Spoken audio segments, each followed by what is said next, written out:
बच्चों चलते हैं मेंटल मैथ कक्षा 8 के अगले प्रश्न पर। मैं हूं हरी सर और आप देख रहे हैं मेरा YouTube channel maths with Hari sir.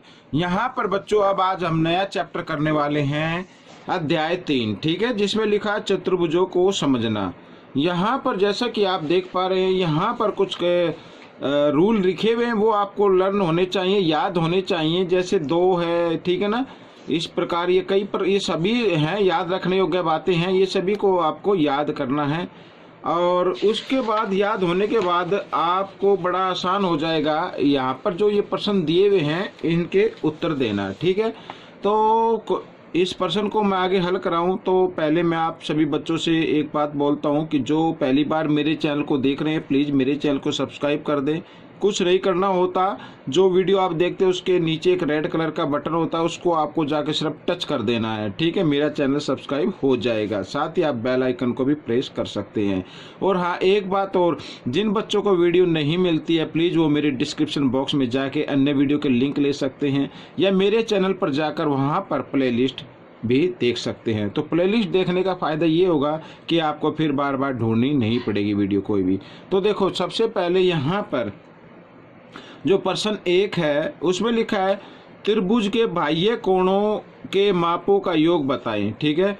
बच्चों मैं आपको यहाँ पर एक चीज़ बताना चाहता हूँ कि कोई भी जैसे 3 या 3 से ज़्यादा भुजाओं से कोई भी बहुभुज बनता है, कोई भी भुज बनता है, तो उसके सभी कोणों का योग 360 डिग्री होता है, ठीक है। एक तो आपको ये बात रखनी है, ये त्रिभुज हो, चतुर्भुज हो, पंचभुज हो, षष्ठभुज हो, सप्तभुज हो, कितने भी बहुभुज होता है या कोई भी भुज होता है, तो उसके सभी बाह्य कोणों का योग क्या होता है, 360 डिग्री होता है। तो एक तो चीज़ ये आपको याद रखनी है, यानी पहले का जो उत्तर होगा 360 डिग्री आएगा।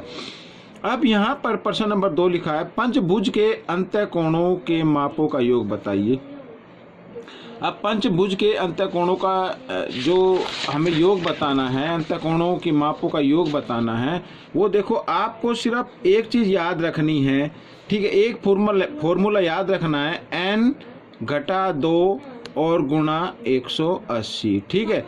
आप पंचभुज हो, पंचभुज में 5 भुजाएं होती हैं, तो n की जगह आप 5 रखेंगे, -2 और गुणा 180। ये फॉर्मूला आपको याद रखना है किसी भी बहुभुज के अंतःकोणों का योग ज्ञात करने के लिए। तो 5 में से 2 घटा देंगे, 3 गुणा 18 और 1 0, ये ठीक है। 18 तिया 54 और 1 0 लगा दे तो 540 डिग्री आ जाएगा बच्चों। तो पंचभुज के अंतःकोणों का योग कितना होगा, 540 डिग्री, ठीक है। अब प्रश्न नंबर 3, उस सम बहुभुज की भुजाओं की संख्या बताइए जिसके बाह्य कोण का माप 30 डिग्री हो। अब यहाँ पर भुजाओं की संख्या मैं लिख लेता हूँ एक बार। भुजाओं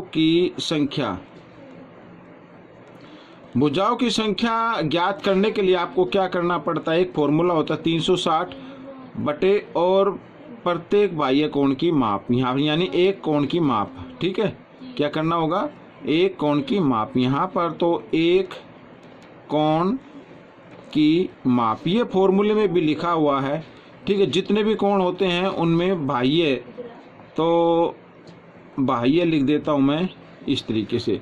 तो हम इस फॉर्मूले से भुजाओं की संख्या ज्ञात कर सकते हैं, ठीक है। सम बहुभुज है तो 360 और बटे यहाँ पर 30, तो 0 से 0 काट दिया, 3 से 3 एकम 3, 3 दूनी 6, तो भुजाओं की संख्या क्या होगी, 12। तो समभुज यहाँ पर मैं लिख देता हूँ बच्चों, जो आपको मैं बताना चाहता हूँ वो ये इधर देखो,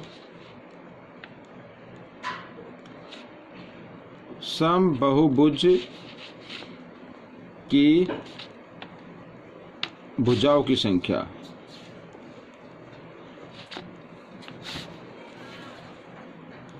बराबर 12, तो ये होगा, ठीक है। तो अब हम करेंगे बच्चों यहाँ पर देखो प्रश्न 4 लिखा है यदि बहुभुज की भुजाएं n हो तो इसके अंतःकोणों की मापों का योग बताओ। अब बिल्कुल ही आसान है, ठीक है। यहाँ पर प्रश्न 4, ठीक है, भुजाएं कितनी है, n, तो हमें क्या बताना है, अंतःकोणों की माप बतानी है।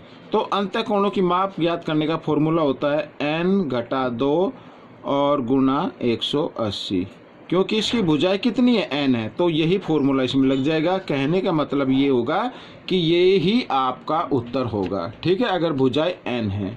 अगर भुजाएं यहाँ डिजिट में होती 8, 9, 5 जो भी होती वो फिर आप यहाँ पर लिखकर उसको 2 उसमें से माइनस कर देते, जो भी बचता 180 से उसको 180 से उसको गुणा कर देते। ठीक है, तो इस तरीके से आपका आंसर निकल जाता। अब हम यहाँ पर है बच्चों, एक फिर आ गया प्रश्न 5, समबहुभुज की भुजाओं की संख्या बताइए जिसके प्रत्येक बाह्य कोण की माप क्या है, 45 डिग्री है। तो इसमें भी वही होगा। आइए मैं लिख लेता हूँ, ये 5वां प्रश्न है। समबहुभुज की भुजाओं की संख्या। ठीक है, तो निकालने का फॉर्मूला क्या होगा, 360 बटे, ठीक है, बाह्य, यानी कि देखो इसमें भी लिखा हुआ है तो आप यहाँ से भी देख सकते हैं प्रत्येक बाह्य कोण की माप। ठीक है, यह बाह्य कोण की एक माप। ठीक है, प्रत्येक बाह्य कोण की माप, ऐसा भी लिख सकते हैं। ठीक है, तो यहाँ पर बच्चों 360 बटे 45, तो 9 से काट देते हैं, 9 पंजे 45, 9 चौक 36, 0 की 0, यहाँ से 5 एकम 5, 5 अट्ठे 40, तो बच्चों आ गई कितनी, 8। तो बच्चों ये आपका उत्तर निकल गया। ठीक है, तो इस तरीके से हम आगे भी प्रश्नों को हल करेंगे और यहाँ तक ये सभी प्रश्न हल हो चुके हैं।